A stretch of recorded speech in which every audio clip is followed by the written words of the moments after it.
This is One Sentence News, a daily podcast featuring 3 news stories with a sentence-long summary and 1 sentence of context apiece. I'm Colin Wright.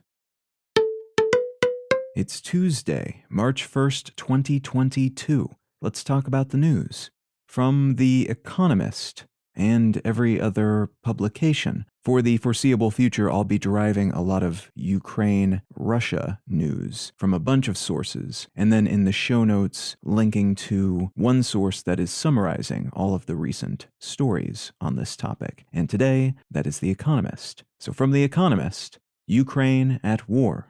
Another packed day in and around Ukraine. Russian soldiers have reportedly experienced fuel shortages and logistics problems, which has kept them from capturing several major target cities, including the capital, Kyiv, though only about 75% of Russia's assembled soldiers have been deployed, and a huge convoy of troops and war machines are just outside Kyiv as I write this, so there's a chance the city could be taken in the near future. Turkey has redesignated Russia's invasion as a war, which they say will allow them to limit the transit of Russian warships from the Mediterranean to the Black Sea. A run on Russian banks has caused some limited turmoil back home, and fears of collapse hover around Russia-owned banks elsewhere around the world. The Russian ruble is tanking, having lost another 30% or so of its value against the US dollar Monday morning alone, and the Russian government has suspended market trading in an effort to stop the economic bleeding. But new sanctions from the US and other governments are reportedly impending.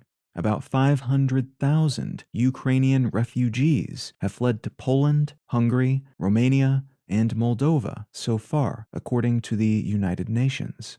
The same caveats from yesterday still apply. We don't know much for certain, and the fog of war is obscuring or distorting quite a lot of what's happening right now. But it would seem that Europe in particular is finding its feet in the midst of this crisis. The array of economic weaponry being leveled is having a serious effect on Russia's overall well-being, and that state of affairs could get even worse very soon as some of Russia's defenses and buffers begin to fall away. Some analysts think Putin may be realizing things will not go according to plan, as evidenced by some saber-rattling in the form of a loudly announced escalation of Russian nuclear readiness. But again, we don't really have any way of knowing that right now, and a lot of the commentary and analysis surrounding this conflict is still speculation.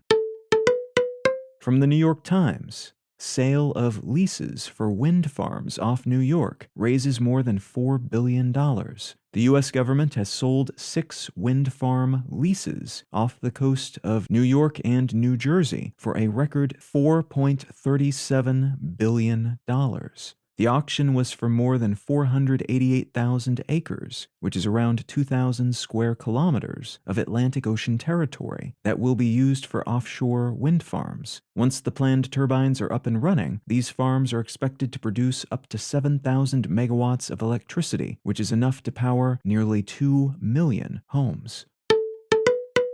And from Axios, climate change is so severe we're running out of time to adapt, says UN report.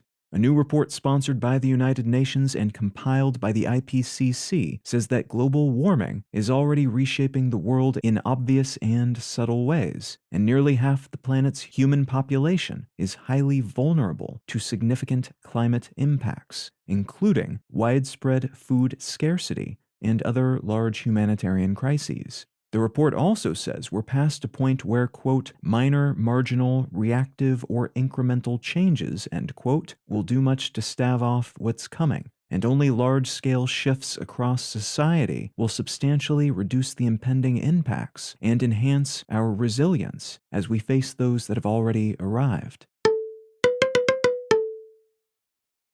If you're finding some value in One Sentence News, consider leaving a quick review wherever you get your podcasts and/or sharing the show with a friend. You can find out more about this show or subscribe to the email version at onesentencenews.com, and you can support this and other related projects like the Let's Know Things and Brain Lenses podcasts at understandery.com.